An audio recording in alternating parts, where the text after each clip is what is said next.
Bonjour, bonjour, bonjour! Long time no see you guys. It's been a while since I've been able to show up on the channel, but today I wanted to come and share with you some of the new books I have acquired. I've been really struggling with chronic illness this year, specifically a lot of chronic pain, which has definitely affected my ability to show up on the channel. I'm sure you've noticed. So I haven't been able to film for a while, which means that since the last time I was able to film, I have acquired a lot of books and a lot of tarot decks. So in order to make this a little bit more palatable for me and for you guys, I'm gonna split the video into two. So today I'm gonna be sharing with you all of the new books I have acquired in the last month and a half. Do another video where I share with you all of the new tarot and oracle decks that have joined my tarot collection.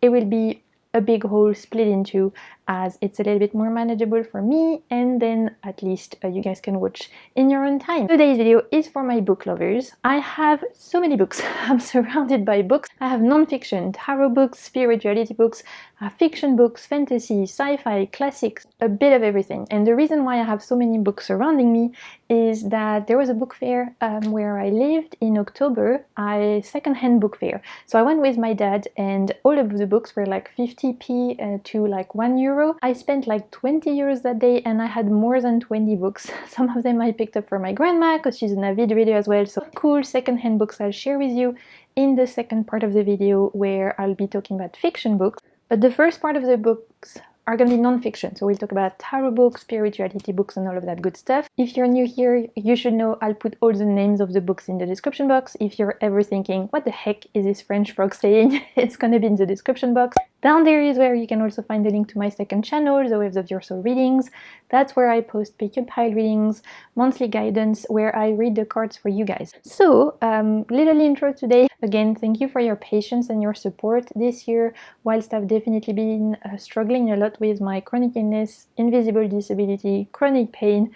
It's been a lot, so thank you for your patience and support whilst I've not been able to post as much as I would like. I've started a new hydrotherapy program, I've got new physio team, so hopefully the end of the year will be a little bit smoother than the first like 3 quarters. Anyway, let me know how you guys have been in the comments. I can't wait to chat with you. Without further ado, let's get into this book haul. We'll chat non-fiction, we'll chat fiction. Book lovers, assemble, let's do this.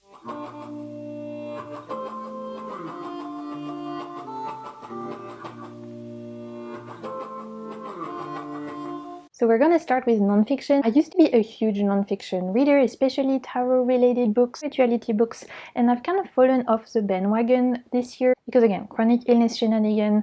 I like to annotate my non-fiction books. I'm actually currently reading Red Tarot by Christopher Marmolejo. I love to annotate, as you can see, you know, I'm writing a lot and I'm annotating and all of that. For non-fiction books, it's super important to me. And earlier this year, I wasn't able to hold a pen, let alone annotate or take notes. So there wasn't any way for me to retain information really the way I wanted to. So I kind of fell off the non-fiction bandwagon, but I'm back on it towards the end of the year, so I've acquired a few books that I'm really interested to get into, and we're gonna start with that. The first one is actually a tarot book for my fellow tarot lovers. This is one that sounds super interesting. It's actually smaller than I thought, but probably that's a good thing, because I feel like it's gonna be quite dense, and so maybe the fact it's a little bit smaller is gonna be easier to retain, despite the constant brain fog I'm facing.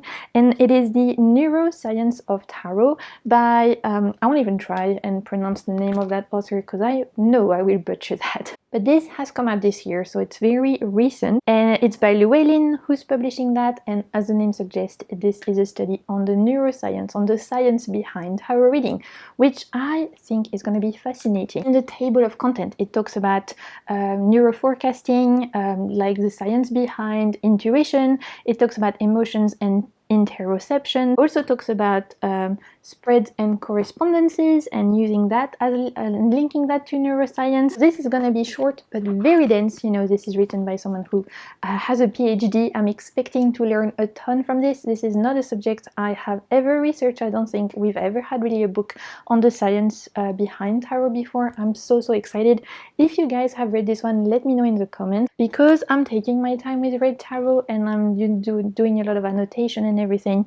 I don't know if I'll get to this one one before the end of the year. It might be that this is a January kind of study, but let me know if you guys have picked this one up, as I'd love to hear your thoughts if you have, but super excited about this one. Still in the spirituality kind of realm, a book that has been a long time coming. I'm ashamed I haven't read this one yet, so finally it's time. I picked up Braiding, Sweetgrass by Robin Wall Kimmerer. This is a book, I'm sure a lot of you will have heard of it. It is all about indigenous wisdom, specifically indigenous wisdom relating to plants, nature, and how that can help us kind of like teach us about life as well. So it's a different approach to the way we look at life, an approach that's a lot more animistic, I would say, and that respects a lot more the earth and plants specifically, and obviously very much rooted in Native American knowledge and wisdom. I have heard only amazing things about this author. I believe she has also written a book called The Service Berry, which I also want to get to at some point. Again, if you guys have read this one or Service Berry, let me know your thoughts. I am someone who loves to read about spirituality and who's very interested in decolonizing my view of the world. So anytime I can learn from indigenous voices, it's very important to me. You know, I've talked to you about Red Tarot, probably one of the best tarot books I've read in, I don't know, years. And I'm expecting really good things about this as well. It's not about tarot, but I think it's going to help me learn more about life in general. So again, if you guys have read this one, let me know your thoughts. One I'm super excited to finally have my hands on. Again, I think I'm going to start this one probably at the beginning of next year, because I have quite a few books I want to get to and wrap up before the end of 2025. We have The Artist Way by Julia Cameron. This is mostly like a book meets a handbook. There's tons of exercise in this one to really boost your creativity. Again, a thing that I feel like will help me as a tarot reader, because it's going to help me look at different ways to write stories, connect the dots, maybe tap into my intuition. This is a book that normally is encouraged to people to develop their creativity, but I'm interested in this one as a way not just to develop my creativity, but to use the knowledge in order to become a better tarot reader. The books I'm reading, all the non-fiction books, I want them to teach me things, I want them to help me become a better human being, and I'm trying to integrate as much as I can of that knowledge into my tarot readings, right? Because I believe that tarot is about life. So if you're learning about life, you're learning about tarot eventually. Kind of like a book that helps you to develop your creative process. There's lots of prompts in this one, and even just the table of content sounds super interesting. So you have different chapters every time you're recovering something. So the first week you're recovering a sense of safety, then a sense of identity, a sense of power, a sense of integrity, a sense of possibility, of abundance, of connection, etc., etc. It's a 12 weeks program. Every time you're recovering a part of yourself with different exercises, journaling prompts, creative exercises. I am so excited. This is another very well-known book in the creative / spiritual space. So again, if you guys have read this one, let me know. All of those books I'm mentioning, once I've read them, I'll come back and I'll share with you guys my full thoughts. So don't worry, once I've got around to it, I'll share with you guys little reviews and stuff. The last book I wanted to mention in the non-fiction part is one I'm so excited because it's by one of my favorite authors that I've discovered in recent years. It's the latest book, I believe, by Sophie Strand, and it's called The Body is a Doorway. A book for my fellow spoonies, for people who, like me, are navigating chronic illness, chronic pain. It is a book that is about healing in a way that is very revolutionary. Sophie, if you guys don't know, is a fantastic writer. She has written Flowering the Wand, which was a book about like masculinity and reclaiming the masculine in the world, specifically through myth. She shares her writings on her Instagram, and I love everything she writes. It's very poetic, very channeled, and very profound. And this and she is someone who also navigates the waters of chronic illness, chronic pain. So she's written a book about that, her experience about that, and not just living with chronic pain and chronic illness, but reclaiming that as a way to connect to nature. Living with illness, a world that is so focused on its fear of illness and its fear of death. How do we reclaim being ill, and how do we find ways to not let that define us, right? This is gonna be just so amazing, I already know.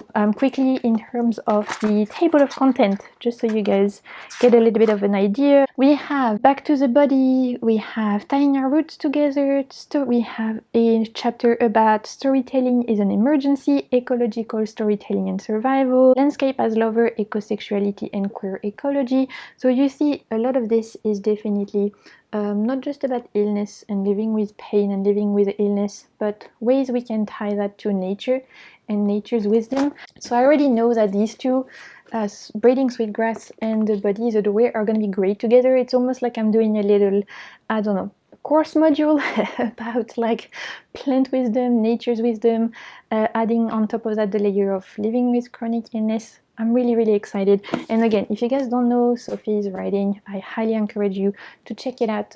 She's a wonderful writer, a poet, and just full of wisdom. That's all the books for non-fiction. We're going to move on to fiction books because, like I said, in that book fair, I went a little bit ham. So all the books in that book fair were secondhand books, and I was really surprised that there were some newer releases. All the books I'm going to share with you are French books because I live in Réunion Island, so in Réunion Island we speak French. People read French books, and so they were selling French books. But honestly, 90% are translated books from English works. So whilst I'm sharing with you a physical copy of French books, you can find the same ones in English, as a lot of those are American writers or British writers. So we're going to start with literary fiction. I actually was so shocked to find a couple of literary fiction books that were high on my wish list. I didn't think that the people at the book fair would be selling secondhand copies of those. The first one is one I'm so excited to get into, and it's called Betty by Tiffany McDaniel.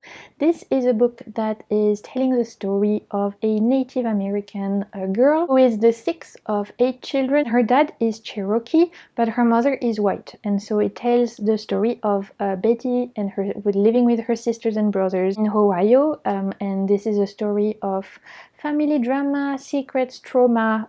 This apparently is gonna make you cry. This is gonna tear at your heartstrings. This has won a lot of prizes, definitely when it came out in America. I mean, you guys can get this in English, obviously, because it's written by an American author. I think it won a lot of prizes in America, but also in France. If you guys have read it, let me know. I'm ready to cry.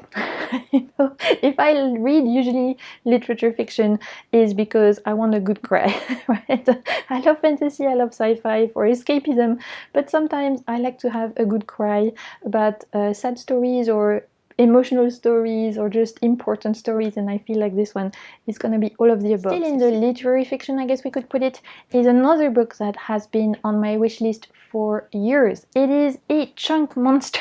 We're talking about Stephen King, 22/11/63. This follows the story of a man who is able to go back in time to that date, the 22nd of November 1963, trying to stop the assassination of JFK. So from what I've been told, obviously this is a book about time travel, but apparently this is again a very emotional book, a very gripping book, as every time this person goes back in time, something different happens, and it's supposed to be one of Stephen King's best books. That's what I've heard anyway. I'm not a huge fan of horror, so I haven't read many of Stephen King books, but this one, for people who like me don't like horror but like potentially to read other kind of genres, is one that has been highly recommended to me. So I'm very excited to finally get into it, and of course you guys can get this in English. I think it's in English, it's the same cover actually. I've read a lot of books this year. At the moment of me filming, we are at the beginning of November, and I've read more than 100 books. I think I'm at 130 or something books this year. I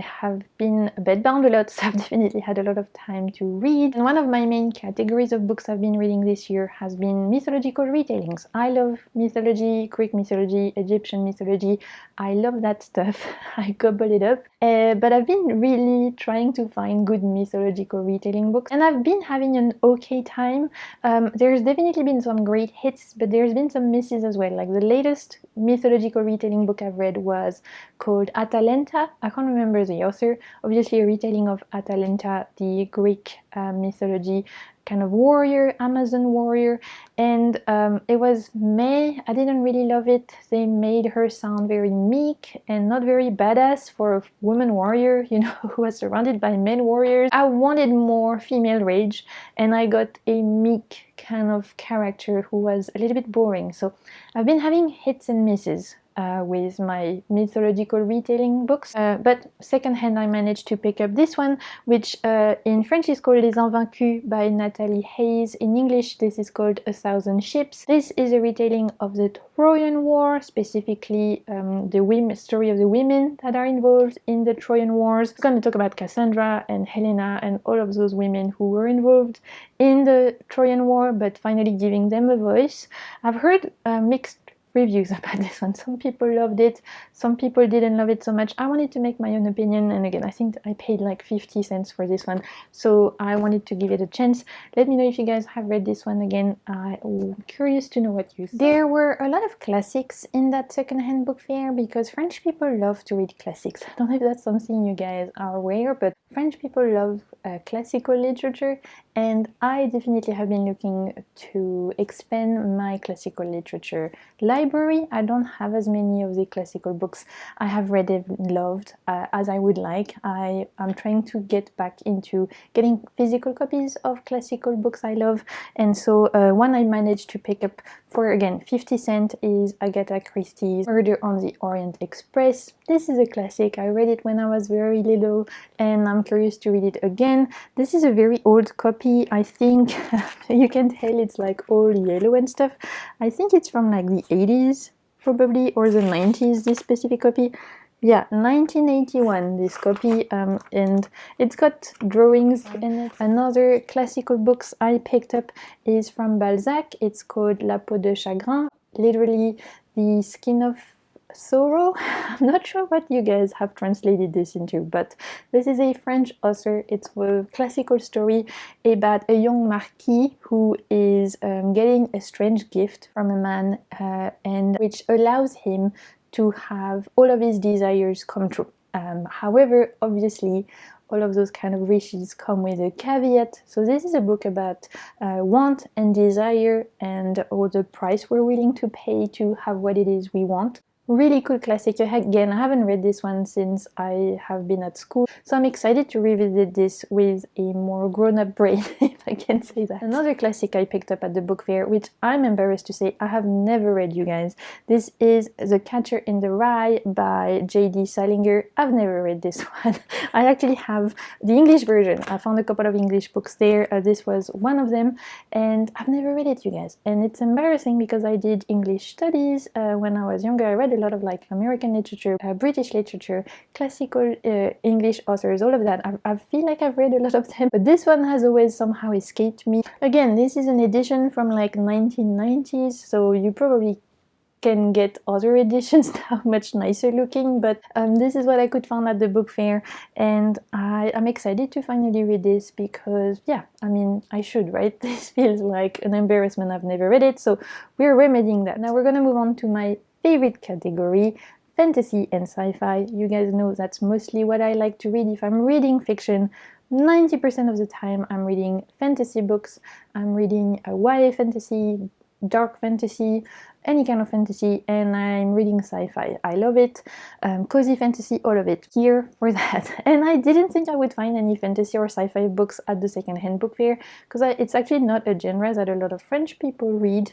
It seems to be a lot more popular in English-speaking spaces, that kind of genre. French people don't really read a lot of fantasy. I think French people are more into literary fiction, but I was surprised to have found a couple of books that actually were on my wish list. So the first one is the French version of Tomorrow, Tomorrow, Tomorrow by Gabrielle Zevin. This is really recent. I think it only came out maybe a couple of years ago. Like the English version has the same kind of design, so you very easily recognize it. And this is a sci-fi book about two friends who met at an hospital 10 years prior. One of them was sick and another one was visiting their sick sister, and they haven't seen each other in 10 years, but they end up meeting again after 10 years, realizing they're both passionate about video games and decide to create their own. And the video game they create is a huge blockbuster, so they become super famous. and it kind of takes on from there. So from what I'm understanding, this is a super interesting, beautiful story about friendships, about second chances, about love even. Apparently one of the characters lives with chronic pain, or there's reference to disability or something in this book, which I'm always interested to read about. As someone who lives with invisible disability, I always appreciate when there's some kind of like disabled POV or anything like that. And I mean, this is super popular. I think a lot of you guys will have read it or will have seen it, so I'm excited to get into this. I think it maybe the rights are being picked up for a movie. I've heard that as well, so let me know if you've read this one, if you liked it. Another fantasy book I could not believe I found, and a beautiful edition of it as well. This is the French version of A Study in Drowning by Ava Reid. In French, it's called Un passé englouti. And look at this! Beautiful edition, we have sprayed edges. You know how much I paid for this in the book fair? €1, you guys. It was a steal. So yeah, it's hardcover, gorgeous edition. We have artwork in the inside. I've never read any books from Ava Reid, but she's been on my list of authors to read for ages, because she's written quite a few that sound super interesting. I think A Study in Drowning is her most famous one from what I'm understanding, and this reads like a standalone, but I think she's just released a second book in that same universe this year. So if you like this so much, you can actually continue in that world. And this is a book about a girl who studies architecture, and she is obsessed by a specific fantasy books about fairies and myth and lore, and that's kind of like her comfort, where she finds comfort, because apparently her life isn't so sweet otherwise. I've not read it, obviously. I'm just telling you what I remember from hearing about it and from reading the back of it. So she studies architecture, she finds solace and comfort in those fairy tale kind of books, and she's given a project to restore a kind of old manor. It seems a little bit haunted, so this is giving a little bit gothic vibe, I think, and or at least a little bit haunted and very atmospheric and moody kind of read. This is supposed to be all about liminal space and this idea of like a space that is sitting between two worlds. I think there must be a love story, because as you've seen inside, we have this gorgeous artwork about the two characters, so there's bound to be a little bit of a love story there. And I've heard really good things about this one, so again, if you guys have read A Study in Drowning, let me know. I think she has again a second book in the same world, so if I end up liking it, I could very see myself picking it up as well, if I can find a similar edition, because it's really beautiful. We have 2 more books, you guys. I told you, it was an epic book haul. We had a lot to cover. The book that cost me the most in this haul at the fair, I paid €4 for this one, because it's actually 3 books in one, and it's the whole Earth-Sea trilogy by Ursula K. Le Guin. Ursula K. Le Guin is one of the first female fantasy authors. She wrote the whole Earth-Sea kind of chronicles, which have been compared to like Harry Potter before its time. And this is a very classical fantasy. So this one, actually, this French edition has all 3 books. It's 3 books in one. Normally, it's a whole trilogy, the Earthsea trilogy. It's a very like classic story of a young boy who grows up as a farmer, I think, and ends up becoming a very powerful wizard. So it's a coming of age story. It's classical fantasy, but it's written by a female voice, and this has inspired a lot of future books, as this I think originally came out in the 70s, I think. So it's inspired a lot of like future stories, and I've always wanted to read more of Ursula K. Le Guin. I've been binging Robin Hobb's for the last couple of years, pretty much finished with all of Robin Hobb's books, so I thought it would be nice to move on to another monument of fantasy. When it comes to female voices, excited to get into this one. And the last book on this haul is a classic when it comes to sci-fi, which again, I'm embarrassed to say I've never read, and I haven't even watched the movies, and that is Dune, you guys, by Frank Herbert. One of the huge classic books of sci-fi. It was written around the same time as Tolkien, so whilst The Lord of the Rings is the monument, one of the monument book for fantasy, Dune is one of the monument book for sci-fi, and I've never read it. So this is actually the first book. I've got the French version, but obviously you guys can get the English one. I think there's like 6 books in total, but I've heard that the first 3 are the best. I haven't even watched the movies, which I know they've only came out like last year or 2 years ago, but I've always told myself I would read the book before I watch the movies. So now we can do so. I know this is epic and grand scope. I know that it relates to themes about colonization and things like that, so I am super excited to finally read this classic. And of course, I'd love to know if you guys have read it, if you enjoyed it. What are your thoughts? I've read a lot of fantasy this year, a little bit less of sci-fi, so next year I want to make sure that I am crossing off all of my kind of sci-fi / dystopian classics. So we've got Dune. I have also ordered a couple of books from Octavia E. Butler, which haven't arrived yet, but she's one of those authors I've always wanted to read.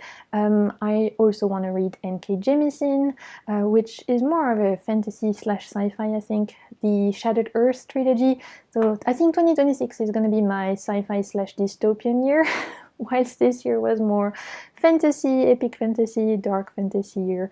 We're gonna see. But yeah, I am due you guys a big favorites video where I share with you all of the recent 5-star reads I have read and all of my recent favorite Tarot and Oracle decks. That will come soon. There's going to be a second part to this video where I share with you all of my new Tarot and Oracle decks, so that's going to come soon as well. Thank you so much for hanging out with me. Thank you for being here again. I'm sorry I have not been able to post as much as I would like and film as much as I would like. My body has definitely been going through the ringer this year, but I'm excited to try and film more before the end of the year. I always try and film a little bit more towards the end of the year anyway. I don't know if I'll be able to make Vlogmas as I normally do this year because, you know, again, it's kind of like depending on how I'm feeling physically, but I'll try and definitely film a lot of content.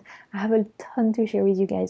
Thank you for being here. I can't wait to read your comments. Until next time, I'm sending you lots of good vibes and keep navigating the waves of your soul. Bye!